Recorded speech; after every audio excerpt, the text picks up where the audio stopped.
So I'm just here to update you on a crazy situation that's unfolded over the last kind of 48 to 72 hours.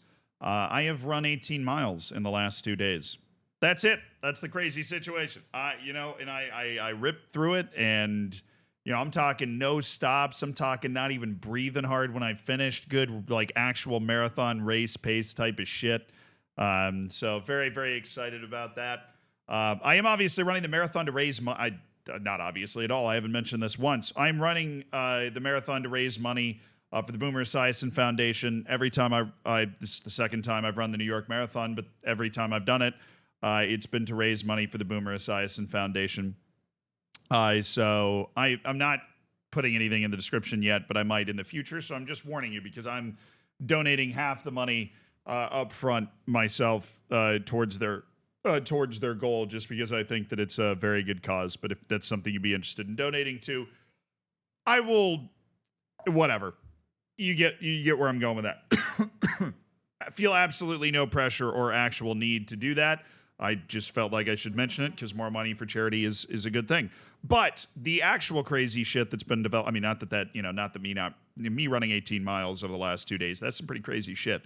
The other crazy shit that's been happening has to do with Dundalk, a club that is in Ireland. Now, I first heard about this, I had some posts sent to me on Reddit, whatever, that had to do with the fact that Dundalk, and apparently, like, the first thing that I saw was basically that Dundalk was going to dissolve in 24 hours, right? Like, people were coming into chat on stream, whatever, and they were just saying Dundalk is going to dissolve in 24 hours if they don't get new investment, which is really fascinating to me. I have a kind of ricochet personal connection to Dundalk in the first place because we made our most recent hidden grounds in Gibraltar with a club called Bruno's Magpies.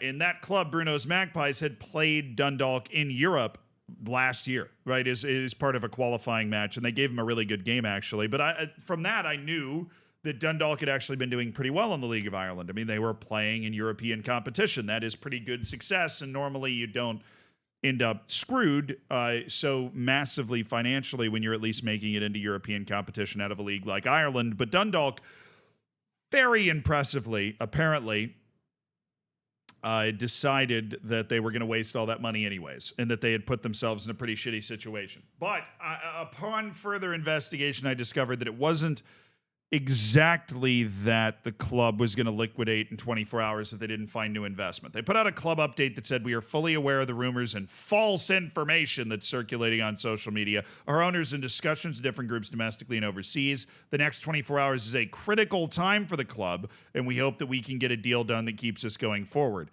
We'll keep everyone updated on any developments." Basically, then you get articles like this in the Irish Independent where, Dundalk leaders basically saying there will be no liquidation today, which is, look, like, this came out on Monday, right? Anytime you have somebody coming out that is leading your club saying, quote, "there will be no liquidation today," it's time to worry, right? Like, that is a worrying state of play. We have set the bar incredibly low here, and now we are trying to deal with where the bar happens to be set. And I feel like I have to suspend a certain amount of belief to be able to even get through this story, because I'm sorry, I just have to go back to the fact that this club was making it to Europe. I'm pretty sure multiple times in a row. This is also a club, that has won Ireland 14 times. As far as Ireland goes, there are not a lot of clubs that are bigger than Dundalk in terms of historical impact or recent results. So it is truly amazing that they were able to put themselves in a position where they were this far out of money. And it just goes to show, all over the entire footballing world, there are clubs that are running right up against the line. And if one or two things happen to go against them, they could end up in the same situation that Dundalk is in.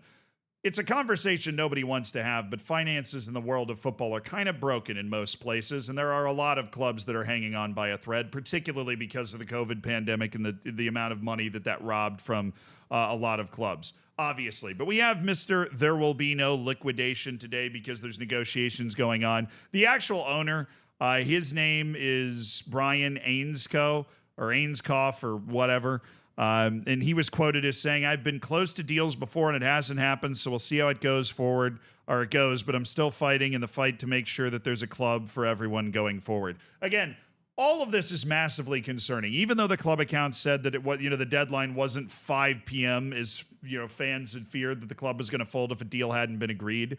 But fortunately, unlike a lot of these financial stories that we go in and kind of talk about, this is actually going to end up being a happy story. The actual situation is the debts are in excess of €1 million, and any deal would likely involve the club entering the small company administrative recovery process, a 45-day salvage scheme established in 21 for insolvent companies, similar to examinership. So even with the takeover, they're going to be going through some incredibly rough times, but the club would still be allowed to exist. Also, that's a pretty low amount of debt to put a club in this type of position, but I guess it is the Irish League, so we can't really be thinking too much. But I said we were headed for some good news. Allow me to manage these cookie settings real quick, because Dundalk FC is saved from liquidation after Consortium agrees to an 80% purchase, led by barrister John Temple, who hails from Dundalk. So there's multiple awesome things about this story. Now, obviously, the fact that they're still probably going to have to go into what is essentially the equivalent of administration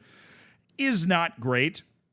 But if you'd seen any of the rumors or anything around Dundalk, there is a local guy leading a consortium basically to buy the club, restructure the debt, and try and keep Dundalk in place. The FAI, which the Irish Federation had warned that Dundalk could go out of business. And then here's the quote, basically. John Temple, who hails from Avenue Road in Dundalk, will lead the consortium of investors who have agreed to underwrite the players' wages until the end of the season and will examine the viability of the club and its facilities going forward. I'm going to be honest. Having read that, they're not exactly out of the woods. They basically found people to take over the club and pay off the players' wages expressly until the end of the season, and then they're going to examine the viability of the club and its facilities. Like, if I'm a player, I'm trying to get out of there, this is feeling like a wildly unhealthy situation in the first place. Unless you are somebody that has a great affinity for Dundalk or the area, then you're probably on the way out. But examine the viability of the club and its facilities going forward. Look, let's be honest. It's not viable. That's the only reason you're here. The only reason a local consortium is being forced to try and save their club is because it's not viable. So what you're probably hoping for in this situation is somebody that is willing to come in and lose money to stabilize the books. And I don't necessarily know if Dundalk has actually managed to find that, right? They found somebody that's going to be able to get them to the end of the season and has turned the clock back from 23:59 or 11:59 p.m. They've turned it back to 5 p.m., right? But we're still at 5 p.m. Like, there's still decision time to be made. Of course, there's more quotes to come from the people that actually bought it. Dundalk's a football town. The club is hugely important to all the staff, players, and supporters. We appreciate the concerns raised by all our supporters in recent weeks, and it's underscored to the club what the club means to every one of them. We are fully supportive of John Daly and the team to get the results required on the pitch, and I'm more concerned right now about getting the off-field matters sorted. I mean, yeah, fucking obviously, to be perfectly honest. They are at the bottom of the Premier Division table with also 6 matches remaining. I don't know how damaging relegation is relatively financially in Ireland, but relegation is never a healthy operation. So, a couple of wins from John Daly and the boys while he's taking a break from winning multiple PGA Tour events or, drinking Dr. Peppers or whatever he does. I don't know. Great golfer. Very fun golfer. Probably not much of a manager, but we'll see if he's able to pull it off. A couple of other parts of the story it's worth pointing out. A part of the story basically had to do with loopholes in the Irish Federation. The FIA can advance UEFA Solidarity money of $72,000 to help with expenses of the club after revealing that Ainsco did not undergo the necessary financial checks before the takeover. So basically, Ainsco or Ainscough or whatever went through some kind of a loophole because the reward license was granted in November of 2023, and then the club changed hands a month later. But when the license was granted is when they did the financial checks, so Ainsco didn't actually get the full financial check or something, which... yeah, they need to close that loophole. And they basically said lessons will be taken away from this process. For any future transfer of ownership, that loophole will be closed. Should have been closed already. I'm going to be honest. Based off my understanding and my reading of this in the Irish Times, should have been closed already. The other part of this is that Daly was very recently brought in as a manager. Ainscough, he brought in Noel King as a caretaker manager, had to leave for 25 days. And then Daly was brought in, and basically Daly actually came out and said that players and staff had not been paid following a 2-1 loss to St. Pat's. So look, I'm going to be honest. Once players and staff start not getting paid, the owner should get fired, and you should put the club up for auction. I think that's basically how that should work. If you've got contracts that are not being paid out, and honestly, as somebody that operates in the footballing world a lot and makes things like hidden grounds, it is very common in the football world for wages and stuff to not get paid. That's another great example that a lot of clubs are kind of teetering close to this.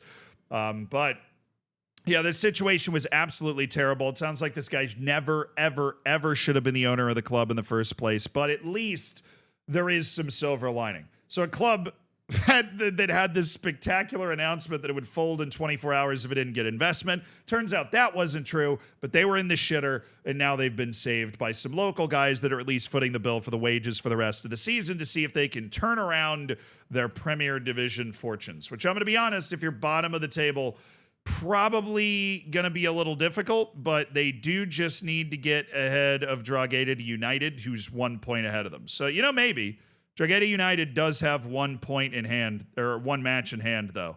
So that could be a little tricky.